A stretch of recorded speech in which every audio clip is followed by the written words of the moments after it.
Hello, Rookie Van Expediting. Another day, another dollar here, and a pretty good dollar in a couple of ways. Number one, we just got out of Laredo, Texas, and the same day we got there, which is really good.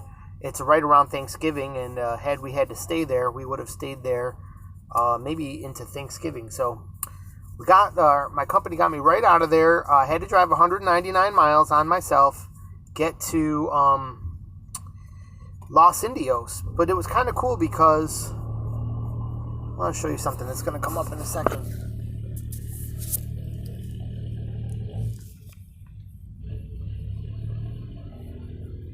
Arkansas diesel. Talk to you about that in a second. Which is why we're talking to you. But anyways, we got right in and out of there. Went to Los Indios. It was right on the other. It was still on the Mexican border. It was right on the other coast. Pretty typical. We got some pallet of GM parts and bringing them to a GM plant. A couple of cool things there. It's only one pallet. Ding ding. It's only 325 pounds. Ding ding. So the back of my van is all set up still. Bed can be down. I've got 3 days to deliver it, and it's not going to Canada. It's only going to Tennessee, but it's still a 1,000-mile run. So that'll be a good $400 or $500 in my pocket on just that run, which will be also the week will include my run from Canada down to Laredo. So it'll be a good coin week, and so that's really good. So today, Saturday, what we did is just to get some nice scenery today, we instead of taking off right from the pickup, we got the information at about 3:00 in the afternoon in Laredo. So it was about a 4-hour drive to get to Los Indios, and then from there it was like 8:30 or 9:00 when I got there, 9:30, 10:00 when I was loaded up and ready to roll. So I just decided to hop around. They had a Planet Fitness right there, and that's the point of this video, why to get a Planet Fitness membership. They had a Planet Fitness right in town, so I went there, camped out overnight. In the morning, I went in, did my workout, definitely had all my energy, got out, hit the road. Since we were coming up the Gulf Coast, I took a little detour. And because I have a 3-day delivery and it's not on Macro Point, no one is really chasing the delivery and want to know every little step of the way. So I was able to take a nice detour into Corpus Christi, stop and check out the coast for an hour or two, walk along a little pier, take some video of the Gulf of Mexico. Beautiful time, beautiful day. Wasn't too warm, but it was breezy and relatively comfortable at about 64 degrees. So it was a nice day. Really beautiful. Got sunny by the time I got to Corpus Christi. We spent a little extra time there. It took a little bit of time out of our day.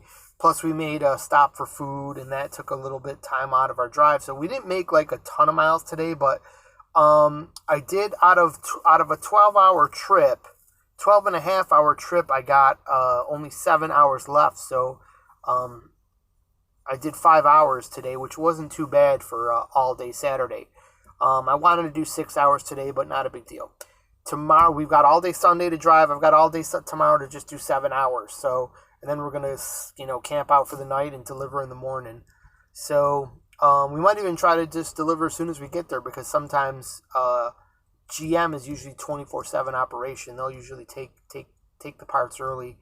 They like to keep their line rolling. So that's pretty good. Here we are, we just basically, on the way here, you've always got to punch in on your way. Always remember to punch in your Planet Fitness a little bit before half a tank of gas. There are many trips you're going to take where you're going to run into some areas where there is no Pilot Flying J for miles and miles. There were some loves on the way, though, that would have been a reasonable emergency stops. You can get gas anywhere, but if you want to use your corporate card, which only really works at Pilots or Flying J's. I haven't tried it at TA. I think it's supposed to work there. I don't know about Road Ranger. It definitely works at Love's, but Love's you have to go inside. So it's a little bit of a hassle. If you want to just really do the quickest stop you can, go to the pump and fly out of there, then you go to Pilot Flying J. Although I usually go in to get a coffee anyway, so I'm usually going inside. Loves are usually newer. Loves have better bathrooms without a door that you have to a door handle. You have to, I'm finicky about everything. I don't like to touch things, and especially dirty bathrooms. And they have the cleaner bathrooms for sure. When they have a door, that keeps all the smells inside. So you walk in there and you get that breath full of just everybody's fucking crap and pee smell. It's really disgusting in a lot of these pilots. So I'm definitely good with going to a Love's, but it takes a little longer. So there's a tour bus taking off. So what I'm about to do now, let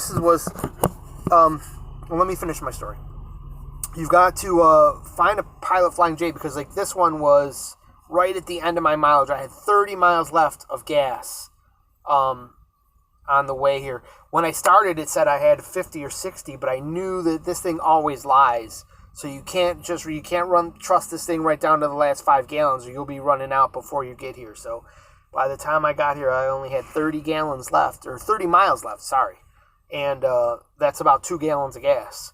So we did pretty good that we still made it here, but this was the only Pilot Flying J on the way. But there were some Loves in case I really needed it. But so we thought that we really stretched it out. We were getting sleepy on the way here, and so we thought maybe we would just crash here at the truck stop. There's no way I'm crashing here at the truck stop. Truck stops are the last place you want to crash out. Let me show you here. There are some guys that do that. There's a Bolt van from this is another competing van company of mine. There's another van expediter with a box van right next to him. There's another guy right here, pulled right up to the place in his black expediter van. So, there's people who are a lot more rough and tough than me that'll just come here and grin and bear it in one of these truck stops. But there is so much noise going on right now. There's the constant of all these trucks. There's 8 million of them. They're idling.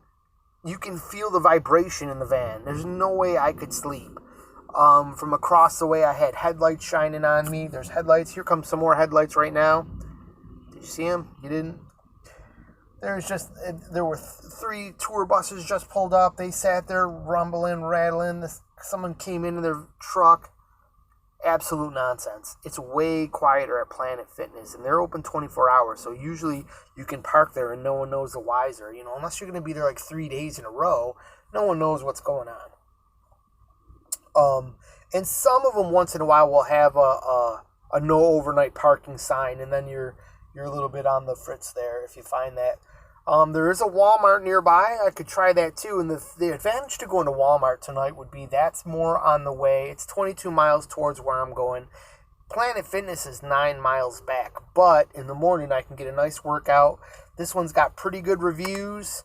I'd like to give it a review. Check out the showers. So I think I just might go to Planet Fitness tonight versus going to a Walmart. And Walmarts are more inclined to have no overnight parking. There are quite a few that have no overnight parking, and there's been some stories of them booting vehicles, so you don't want to get caught, having that problem. But expediter vans, they don't really raise eyebrows like a camper. Is it just a camper and an 18-wheeler is obviously obvious. They know what an 18-wheeler is doing there, and they know what a camper is doing there. But sometimes these vans, if it's a 24-hour store, I think that one is, but I don't know for sure. But if it's a 24-hour store, you could be in the store and no one really knows it. Plus, on my van, I have a blanket back here, so it keeps the passenger compartment open, so it just kind of looks like a parked van. Some of them, I see the guys have a windshield block thing, and these they'll block all their windows, and then it definitely looks like someone's camping out in there. So mine's a little more inconspicuous. And, it's if you get there at 11 o'clock at night, no one knows, by 2 or 3 in the morning, no one knows if you've just, been in the store for a few hours, and it's only a couple more hours till daylight, and no one knows the whys. No one knows what's going on. So you can usually get away with that. But anyways, Planet Fitness is the way to go, because then you can get a workout in a shower. And, you know, if you want to shower at a truck stop, it's going to be $12. You want a motel room, it's going to be $40. You'll never make any money getting those things. But with $20 a month, you got a Planet Fitness membership, and they're all over the place. I passed one on the way here. I tried to pull in. I was just going to stop there for the night because I was getting tired, but it was a good 2 hours back, and I couldn't make it into the parking lot. I saw it at the last minute, and I couldn't make the turn, so good for me. I ended up where I needed to be, so we're going to get out of here and get over to Planet. I'll tell you about that when we get there. I think I think I just had a skip in the video, but whatever. I think you guys know what I'm talking about. We're going to Planet Fitness, and we'll talk to you on the next video.